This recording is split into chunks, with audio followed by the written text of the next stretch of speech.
کتنی طرح کے جو ہے وہ لوگ ہوتے ہیں جو وارث بنتے ہیں؟ یہ وہ نسبی رشتہ دار ہیں جو نہ اسبہ ہیں نہ اصحاب الفرائض ہیں. اسبہ اور اصحاب الفرائض کی عدم موجودگی میں ہی وارث ہو سکتے ہیں. جو اخیافی بھائی ہیں یا شوہر ہیں تو ان کا فرضی صبر کتنا ہے؟ تینوں آیات کی آخر میں اللہ تعالیٰ نے فرمایا ہے کہ یہ اس اللہ کی طرف سے مقرر کردہ ہے جو علم والا ہے اور حکمت والا ہے. اس علم وراثت پر اور ان حصوں پر اعتراض کرنے والا در حقیقت اللہ رب العالمین کے علم اور اللہ رب العالمین کی عظیم حکمت پر اعتراض کرتا ہے. خواتین میں وہ تقسیم نہیں ہوگی اصول فروع اور حواشی کی؟ اب بھتیجی نہیں ہے، بھانجی نہیں ہے، پھپھو نہیں ہے، خالہ نہیں ہے، خالہ زاد نہیں ہے، مامو زاد نہیں ہے. لڑکیوں کی بات کر رہا ہوں. چچا زاد نہیں ہے اس میں، وہ سب اولو الارحام میں.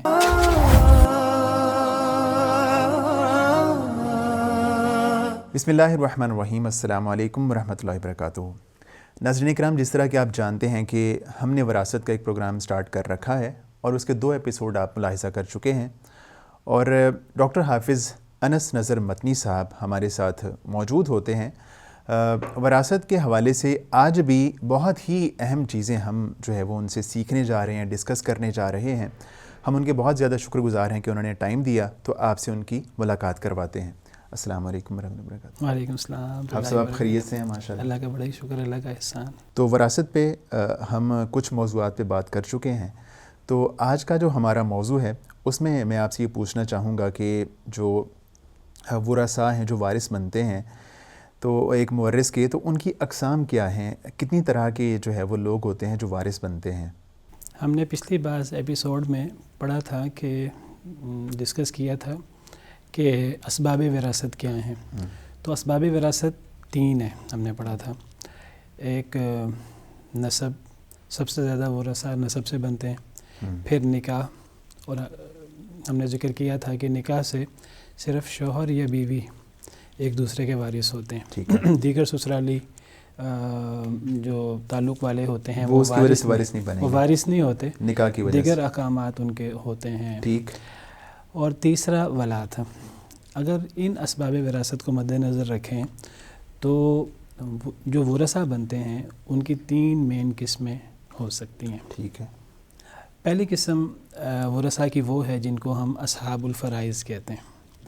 دوسری قسم اسبا ہے، اور تیسری قسم اولو الارحام ہے. ٹھیک.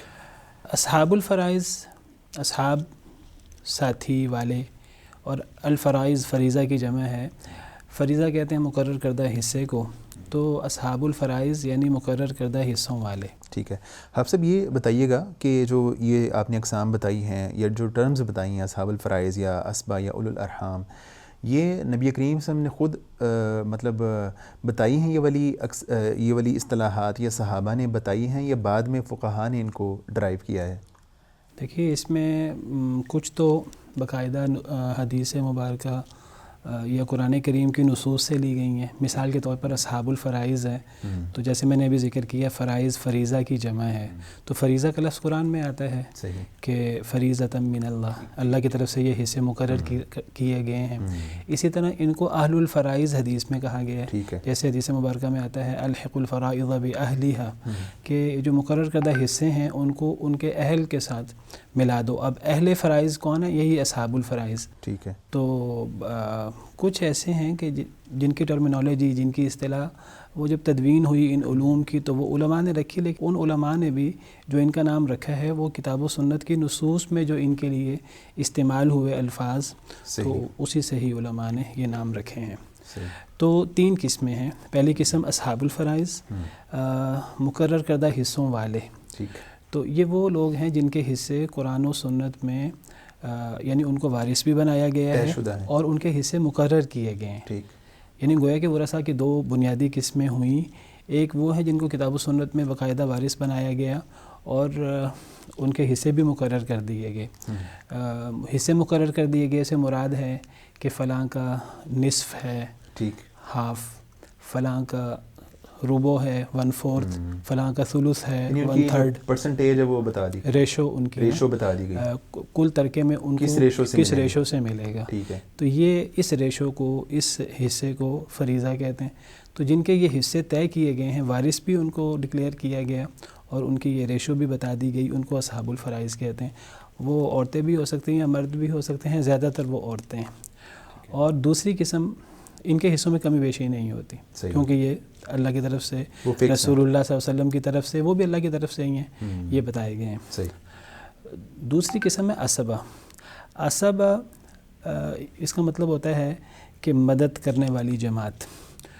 حضرت یوسف کے قصے میں آتا ہے وَنَحْنُ عُصْبَةٌ، ہم ایک مضبوط جماعت ہیں۔ تو یہ وہ ورثاء ہوتے ہیں کہ جن کو وارث تو بنایا گیا ہے لیکن ان کے حصے طے نہیں کیے گئے، طے نہیں، صحیح، مقرر کردہ حصہ نہیں ہے کہ فلاں کا ہاف، فلاں کا سکستھ، سدس، فلاں کا سمن، 1/8، ایسے ان کے حصے طے نہیں ہوئے۔ لیکن یعنی ہم کہہ سکتے ہیں کہ جو اسبا ہوں گے اصحاب الفرائض کو ملنے کے بعد جو باقی ان کو دیا جائے گا۔ جی، اب جب ان کے حصے طے نہیں ہیں تو فوراً سوال پیدا ہوگا کہ پھر کیا ملے گا انہیں۔ تو ان کے بارے میں یہی ہے کہ یہ اصحاب الفرائض کے جو طے شدہ حصے ہوتے ہیں پہلے ان کو دیتے ہیں، اور جو اس سے بچ جائے تو وہ اسبا کو ملتا ہے۔ جیسے صحیح بخاری صحیح مسلم کی مشہور حدیث ہے، قرآن کریم سے بھی یہ بات ثابت ہے۔ صحیح بخاری صحیح مسلم کی مشہور حدیث ہے الحق الفرائض باہلھا، کہ جو مقرر کردہ حصے ہیں وہ ان کے اہل کو یعنی اصحاب الفرائض کو دے دو، فما بقی فلی اولا رجل ذکر، جو بچ جائے تو وہ سب سے قریبی مرد رشتہ دار یعنی اسبا کے لیے، کیونکہ اسبا میں مرد ہیں، زیادہ تر مرد ہیں، کبھی کبھی عورتیں بھی آ جاتی ہیں اسبا میں، زیادہ تر اسبا مرد ہیں، اصحاب الفرائض میں زیادہ تر عورتیں ہیں۔ تو اصحاب الفرائض اور اسبا یہ دو ایسی قسمیں ہیں کہ زیادہ تر ورثاء وہ یہی ہیں۔ اب ایک تیسری قسم بھی ہے، وہ بھی وارث ہیں، ان کو وہ ایک ایک کر کے اس طرح کر کے وارث تو نہیں بنایا گیا جس طرح اصحاب الفرائض کو وارث بھی ذکر کی، بطور وارث ذکر بھی کیا گیا، ان کے طے شدہ حصے بھی بیان کیے گئے۔ اسبا کو وارث کے طور پہ ذکر تو کیا گیا لیکن ان کے طے شدہ حصے بیان نہیں ہوئے، ٹھیک، یہ اصحاب الفرائض سے بچا ہوا لیتے ہیں۔ لیکن بعض ایسے لوگ بھی ہیں، کتاب و سنت کی بعض نصوص سے پتہ لگتا ہے کہ وہ بھی وارث ہو سکتے ہیں، وہ اصحاب الفرائض اور اسبا میں نہیں ہیں، دونوں میں سے ہی نہیں ہے، دونوں میں سے نہیں ہے۔ مثلا حدیث مبارکہ میں آتا ہے الخال وارث من لا وارث له، صحیح حدیث ہے کہ جس کا کوئی وارث نہ ہو تو ماموں اس کا وارث ہوتا ہے۔ اب ماموں نہ اصحاب الفرائض میں ہے نہ وہ اسبا میں شامل ہے، تو اب پھر ماموں وارث ہوگا۔ اسی طرح قرآن کریم کہتا ہے وَأُولُو الْأَرْحَامِ بَعْضُهُمْ أَوْلَىٰ بِبَعْضٍ فِي کتاب اللہ۔ تو یہ جو اولو الارحام جو تیسری قسم ہے، تو یہ وہ لوگ ہیں، یہ وہ نسبی رشتہ دار ہیں۔ اصحاب الفرائض میں اور اسبا میں نسبی رشتہ دار بھی ہو سکتے ہیں نسب سے، اور نسب کے علاوہ بھی ہو سکتے ہیں۔ اصحاب الفرائض میں بھی نسبی بھی ہو سکتے ہیں، غیر نسبی بھی ہو سکتے ہیں۔ مثلا میاں بیوی ہیں اصحاب الفرائض میں جو نسبی رشتہ دار نہیں ہیں، باقی بیٹی پوتی وغیرہ بھی ہوتے ہیں۔ اسبا میں بھی ایسے ورثاء ہیں جو نسبی رشتہ دار ہیں، جیسے بیٹا ہے، پوتا ہے، باپ ہے، لیکن ایسے بھی ہیں جو نسبی نہیں ہیں، جیسے موتق ہے، آزاد کرنے والا، ولا سے وہ وارث بن جاتا ہے۔ لیکن جو اولو الارحام قسم ہے یہ صرف نسبی رشتہ دار ہیں، صرف نسبی ہیں، ان میں نسب کے علاوہ نہیں ہوتے۔ تو یہ وہ نسبی رشتہ دار ہیں جو نہ اسبا ہیں نہ اصحاب الفرائض ہیں، یہ اسبا اور اصحاب الفرائض کی عدم موجودگی میں ہی وارث ہو سکتے ہیں، ان کی موجودگی میں وارث نہیں بنیں گے، چاہے ایک بھی اسبا ہو دور کا، چاہے ایک بھی اصحاب الفرائض میں موجود ہو، مرد یا عورت، وہ دور کا بھی ہو تو اولو الارحام وارث نہیں ہوگا۔ عام طور پر جب ہم علم الوراثت میں، علم الفرائض میں ورثہ کی بات کرتے ہیں، پہلی دو قسمیں مراد ہوتی ہیں، یا اصحاب الفرائض یا اسبا۔ تیسری قسم وہ چونکہ شاذ و نادر وارث ہوتے ہیں تو عام طور پر ورثاء میں ان کا تذکرہ نہیں ہوتا۔ صحیح ہے۔ تو ڈاکٹر صاحب یہ بتائیے گا کہ جو آپ نے اقسام بتائی ہیں تو ان میں مرد ورثاء کون سے ہوتے ہیں اور عورتیں جو ہوتی ہیں، خواتین ورثاء، وہ کون سی ہوتی ہیں؟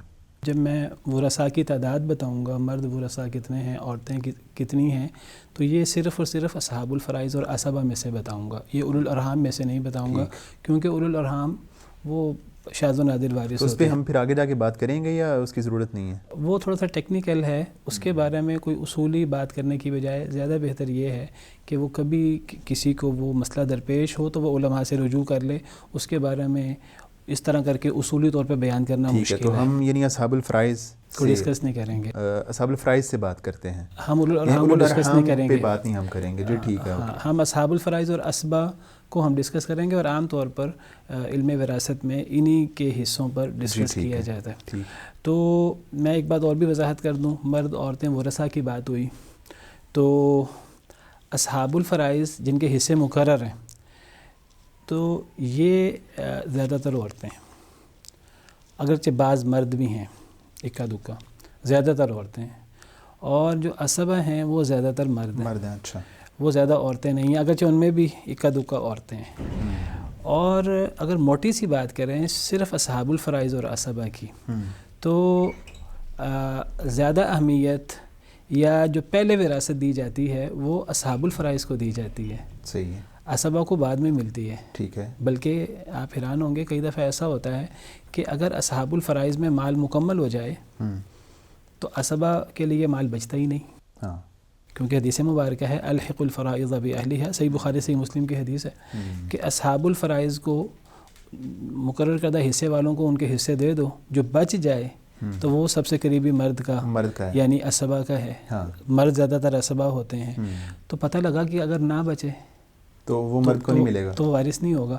تو یعنی اصحاب الفرائض اور عصبہ میں اصحاب الفرائض جو ہیں وہ پرائرٹی پہ ہیں، ان کو جو ہے وہ سب سے پہلے حصہ دیا جاتا ہے، زیادہ خواتین ہیں، اور وہ خواتین زیادہ ہیں۔ اس سے یہ بہت بڑا مسئلہ جو ہمارے ہاں وراثت کی وجہ سے اعتراض کیا جاتا ہے اسلام کے نظام وراثت پر، پہلے تو ہمیں غور کرنا چاہیے یہ اعتراض کس پہ ہو رہا ہے۔ یہ اس اللہ رب العالمین پر ہو رہا ہے کہ جن اللہ رب العالمین سے بڑھ کر علم میں اور حکمت میں کوئی ان سے بڑھ کر نہیں ہے، اور اللہ رب العالمین کے تمام احکامات علم اور حکمت کی بنا پر ہیں۔ قرآن کریم میں اللہ تعالیٰ نے وراثت کو پچھلے میں نے بعض ایپیسوڈز میں ذکر کیا تھا، 3 بڑی آیات ہیں، سورہ نساء کی ہی 3 آیات ہیں۔ پہلی آیت نمبر 11 یوصیکم اللہ فی اولادکم، دوسری آیت کریمہ ولکم نصف ما ترک ازواجکم آیت نمبر 12، اور تیسری آیت کریمہ سورہ نساء کی آخری آیت کریمہ ہے 176 یستفتون قل اللہ یفتیکم فی الکلالہ۔ تینوں آیات کی آخر میں اللہ تعالیٰ نے فرمایا ہے کہ یہ اس اللہ کی طرف سے مقرر کردہ ہے جو علم والا ہے اور حکمت والا ہے۔ اس علم وراثت پر اور ان حصوں پر اعتراض کرنے والا در حقیقت اللہ رب العالمین کے علم اور اللہ رب العالمین کی عظیم حکمت پر اعتراض کرتا ہے۔ سمجھنے کے لیے تو کوئی اعتراض کر لے، اگر کوئی اعتراض کی نیت سے اعتراض کرے گا تو یہ اعتراض کفر تک لے جا سکتا ہے۔ فریضۃ من اللہ ان اللہ کان علیما حکیما، پہلی آیت کریمہ کے آخر میں ہے۔ وصیۃ من اللہ واللہ علیم حلیم، دوسری آیت کریمہ کے آخر میں ہے، اور تیسری آیت کریمہ کے آخر میں ہے کہ یبین اللہ لکم ان تضلوا واللہ بکل شیء علیم، اللہ تمہارے لیے یہ احکامات واضح کرتے ہیں کہیں تم گمراہ نہ ہو جاؤ، اور اللہ ہر چیز کو جاننے والے ہیں۔ تینوں آیات کے آخر میں اللہ نے اپنی عظیم صفت علم کا، حکمت کا، حلم کا ذکر فرمایا ہے۔ تو یہ اس پر اعتراض کرنا، اعتراض برائے اعتراض، یہ اللہ رب العالمین پر اعتراض ہے، اور یہ چھوٹی بات نہیں ہے۔ نہیں، سب سے پہلی بات تو یہ ہے کہ یہ اعتراض اللہ تعالیٰ پہ ہے، اور دوسری بات یہ ہے کہ اگر آپ نے اس پہ کوئی کویشچن اٹھانا بھی ہے، آپ پہلے اس کو سمجھنا چاہیے، اس کو سمجھا جائے۔ سمجھنے کے لیے سوال ہو سکتا ہے، لیکن دیکھیے سوال میں فرق ہے۔ ہمیں قرآن کریم خود بتاتا ہے کہ اگر آپ کو کوئی چیز سمجھ نہیں آ رہی، سمجھنے کے لیے سوال کر سکتے ہیں، فَاسْأَلُوا أَهْلَ الذِّكْرِ إِن كُنتُمْ لَا تَعْلَمُونَ۔ اعتراض بھائی اعتراض نہیں ہونا چاہیے۔ حدیث مبارکہ میں بھی ہے انما شفاء العی السؤال، لا علمی کا علاج سوال کرنا ہے۔ یہ پازیٹیو انداز ہے، اور ایک سوال ہے جو سوال نہیں ہوتا، جو انکار ہوتا ہے یا وہ اعتراض ہوتا ہے۔ جیسے سیدنا موسیٰ علیہ السلام پر بنی اسرائیل نے اعتراض کیا تھا کہ آپ ہمیں گائے ذبح کرنے کا حکم دے رہے ہیں، مذاق کر رہے ہیں، تو سیدنا موسیٰ علیہ السلام نے اس کو لائٹ نہیں لیا۔ قال اعوذ باللہ ان اکون من الجاہلین، یہ جہالت ہے، میں اللہ کی پناہ میں آتا ہوں کہ میں جاہل ہو جاؤں۔ اور قرآن میں اللہ فرماتے ہیں کہ یہ جو بنی اسرائیل اعتراض کرتے تھے حضرت موسیٰ علیہ السلام پر، ام تریدون ان تسألوا رسولکم کما سئل موسیٰ من قبل، کیا تم چاہتے ہو تم اپنے رسول سے ویسے ہی سوال کرو جس طرح موسیٰ علیہ السلام سے سوال کیے گئے۔ ومن یتبدل الکفر بالایمان فقد ضل سواء السبیل، جو کفر کو ایمان سے بدل دے تو وہ سیدھے راستے سے بھٹک گیا۔ علماء کرام نے غور کیا، وہ کہتے ہیں کہ آیت کے شروع میں سوال کرنے کی بات ہو رہی ہے، اور آیت کریمہ کے آخر میں کفر ایمان کی بات ہو رہی ہے۔ یہ سوال کا اور کفر ایمان کا کیا تعلق ہے؟ وہ سوال بنی اسرائیل کے، وہ سوال برائے اعتراض اور سوال برائے انکار والے جو سوال ہے نا، جو سوال نہیں ہوتا، جو اعتراض ہوتا ہے، صرف اعتراض ہوتا ہے، وہ کفر تک بات پہنچ جاتی ہے۔ یعنی ڈیپینڈ کرتا ہے کہ وہ سوال کرنے والا کس انداز سے، کس نیت سے سوال کر رہا ہے۔ تو اسی لیے میں نے عرض کیا کہ ایک بہت بڑا اعتراض یہ غیر مسلم کرتے ہیں، اور وہ تو اعتراض برائے اعتراض کر رہے ہیں، وہ صحیح بات پہ بھی انہوں نے اعتراض کرنا ہے، اور ہم سادہ لوگ، کم علم لوگ، بعض دفعہ مسلمان کہلانے والے، وہ بھی اعتراض کرنا شروع کر دیتے ہیں۔ ہم مسلمانوں کو اعتراض نہیں کرنا چاہیے، ہمیں جو سمجھ نہیں آ رہی ہمیں اس کو علماء سے پوچھنا چاہیے، جتنا سمجھ آ جائے اچھی بات ہے، جو نہ سمجھ آئے تو مزید سمجھنے کی کوشش کرنی چاہیے۔ اس کے یہ عقیدہ نہیں بنا لینا چاہیے کہ جی اسلام کے احکامات ہی وہ مساوات کے خلاف ہیں، عدل کے خلاف ہیں، حکمت کے خواتین خلاف کو جو ہے ہیں۔ وہ کم وراثت میں حصہ دیا گیا ہے۔ اب میں یہی واضح کرنا چاہتا ہوں کہ جو اہمیت علم وراثت میں اسلام میں خواتین کی ہے وہ مردوں کی نہیں ہے۔ یہ اعتراض، پہلی بات اعتراض ہے ہی غلط۔ علم وراثت میں قرآن کریم جس پر زور دیتا ہے اس میں اصحاب الفرائض جو ہیں وہ فوقیت رکھتے ہیں، پہلے ان کو حصہ دیا جاتا ہے۔ وہ عورتیں ہیں، عورتوں کی پہلے وراثت ہے، مردوں کے بعد بس وہ ایک بات کو پکڑ لیتے ہیں کہ جی وہ ایک مرد کا حصہ 2 عورتوں کے برابر ہے، اس بات کو پکڑ کے جو ہے نا وہ پھر بات کو بڑھایا جاتا ہے۔ وہ انشاءاللہ جب یہ ہم اولاد کا حصہ بیان کرتے ہیں اس پر ہم اس موضوع کو ڈسکس کریں گے کہ کیا یہ واقعی اعتراض صحیح ہے۔ نمبر 1، بعض جگہوں پہ ایسے ہے، یہ ہر جگہ ایسے ہے بھی نہیں، بعض جگہوں پہ اس کے الٹ بھی ہے، عورتوں کا حصہ زیادہ ہے، مردوں کا حصہ کم ہے، وہ کوئی بیان ہی نہیں کرتا، تو انشاءاللہ وہاں ہم اس کو ڈسکس کرتے ہیں۔ تو پہلی قسم ہے اصحاب الفرائض، وہ عورتیں زیادہ ہیں۔ اب ٹوٹل کتنے ورثاء ہیں اصحاب الفرائض میں اور عصبہ میں؟ تو مرد اور عورتیں ورثاء ملا کر ٹوٹل 25 ہیں، 25، یا اگر اس کو 24 کہہ لیں، وہ نانی دادی ہیں ان کو جدہ کہہ لیں تو وہ 24 بن جاتے ہیں۔ اگر ان کو الگ الگ شمار کر لیں نانی اور دادی کو تو 25 ہو جاتے ہیں، جن میں مرد 15 ہیں اور جو عورتیں ہیں وہ 10 ہیں۔ اگر نانی دادی کو الگ شمار کریں، اگر اکٹھا شمار کریں تو عورتیں 9 ہیں، مرد 15 ہیں، تو 15 اور 9 24، یا اگر 10 شمار کریں تو 25۔ تو اب مرد ورثاء 15 کون سے ہیں جو عصبہ ہیں یا اصحاب الفرائض؟ میں پہلے ذکر کر چکا ہوں مرد جو ہیں وہ زیادہ تر ہوتے ہی عصبہ ہیں، وہ اصحاب الفرائض بہت کم ہیں ان میں سے۔ تو 15 مرد ورثاء کون سے ہیں میں وہ ذکر کر دیتا ہوں، اور پھر اس میں ساتھ یہ بھی بتا دیتا ہوں کہ ان میں سے عصبہ کون ہے اور ان میں سے اصحاب الفرائض میں سے کون ہے۔ تو سب سے پہلے مردوں میں بیٹا آتا ہے جو عصبہ ہوتا ہے۔ یہ نسب میں سے ہے، اور نسب کی سب سے اہم قسم فروع یعنی اولاد میں سے ہے بیٹا۔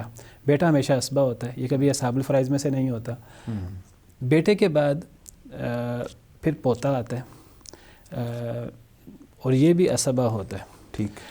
اور پوتے سے مراد صرف بیٹے کا بیٹا نہیں ہے، نیچے تک، پوتے سے مراد نیچے تک، یعنی مرنے والا مرد ہے یا عورت، اس کی اولاد میں ہر وہ مرد جس میں اور میت میں عورت کا واسطہ نہ ہو۔ اگر عورت کا واسطہ آ گیا، نواسا ہو گیا، یا پوتی کا واسطہ آ گیا، تو پوتی کا بیٹا وہ بھی پوتے سے نکل جائے گا۔ پوتے میں یا تو بیٹے کا بیٹا یا اس کا بیٹا، اس کا بیٹا، جب تک عورت کا واسطہ نہ آئے تو پوتے میں یہ آگے بھی سلسلہ بڑھ سکتا ہے۔ تو اولاد میں 2 ہوئے، بیٹا اور پوتا، پھر آگے ماں باپ۔ اصول اگر ہم صرف مرد دیکھیں اصول میں، تو اصول بھی 2 ہیں، ایک باپ ہے اور پھر ایک دادا ہے۔ تو باپ تو ہے، اور دادا میں وہ آئے گا، یعنی مرنے والا مرد ہے یا عورت، تو اس کے ماں باپ میں، اس کے اصول میں ہر وہ مرد جس میں اور میت میں عورت کا واسطہ نہ آئے۔ نانا وہ جد میں نہیں آئے گا، دادا میں نہیں آئے گا، نانی کا باپ نہیں آئے گا، دادی کا باپ نہیں آئے گا۔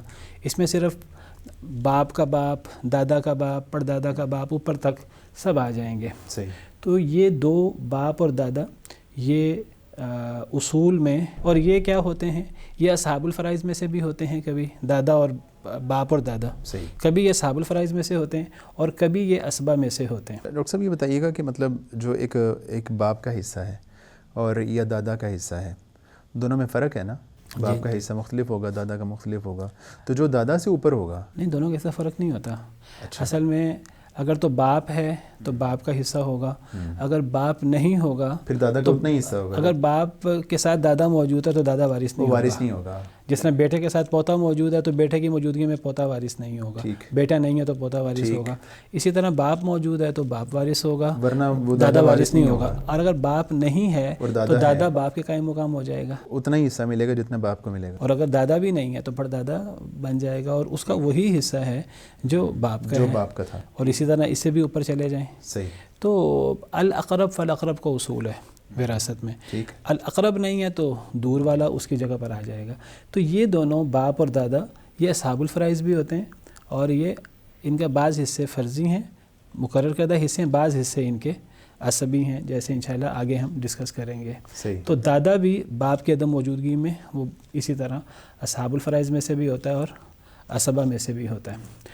تو 2 فروع میں اولاد میں بیٹا پوتا مرد, 2 اصول میں باپ اور دادا جد صحیح کہتے ہیں اس کو. تو یہ 4 ہو گئے. اب نسب کی تیسری قسم ہوتی ہے کہ اولاد اور ماں باپ نہیں بلکہ بہن بھائی, حواشی ان کو کہتے ہیں. ٹھیک ہے. حواشی میں کچھ قریبی حواشی ہوتے ہیں, کچھ دور کے حواشی ہوتے ہیں. قریبی حواشی وہ ہیں جو میت کے ماں باپ کی دیگر اولادیں ہوتی ہیں, یہ قریبی حواشی ہیں, بہن بھائی, بھتیجے, بھانجے وغیرہ. اور دور کے حواشی میں وہ میت کے دادا دادی, نانا نانی کی دیگر اولادیں ہوتی ہیں, جس میں چچا پھپھو, خالہ ماموں, ان کی اولادیں وغیرہ, یا پردادا, پڑنانا, پردادی, پڑنانی وغیرہ کی دیگر اولادیں. تو یہ حواشی میں آتے ہیں, یہ قریب کے ہوں یہ دور کے ہوں. تو ان میں مرد وارث کتنے ہوتے ہیں حواشی میں؟ یہ ٹوٹل 9 وارث ہوتے ہیں. صحیح. فروع اولاد میں, نسب میں اولاد میں 2 مرد بیٹا پوتا, 2 اصول میں باپ دادا. حواشی میں جائیں تو 9. قریبی حواشی میں جائیں تو 5. سب سے پہلے بھائی. حواشی میں ہر وارث کی 3 قسمیں ہوتی ہیں. ایک کو ہم ماں باپ شریک کہتے ہیں, جس کو ہم سگا کہتے ہیں یا حقیقی کہتے ہیں. ٹھیک ہے. تو دوسرا باپ شریک. حواشی میں ہر حواشی میں 3 قسمیں آتی ہیں. اللاتی جو ہے, جس کو ہم باپ شریک کہتے ہیں یا اللاتی کہتے ہیں, سٹیپ بردر کہہ لیں. ہاں, یا آپ اس کو باپ شریک کہہ لیں. صحیح. یہ اصل میں سٹیپ نہیں ہے, یہ سٹیپ نہیں ہے. اچھا, یہ ستیلا نہیں ہے. یہ ستیلا نہیں ہے. یہ بھی سگا ہے, لیکن یہ 2 رشتوں سے سگا نہیں ہے. ماں باپ دونوں سے سگا نہیں ہے, یہ ایک رشتے سے سگا ہے. باپ ان کا ایک ہے. تو یہ سٹیپ نہ ہوا. ٹھیک. سٹیپ کون ہوتا ہے میں ابھی وہ بھی بتا دیتا ہوں. جی ٹھیک.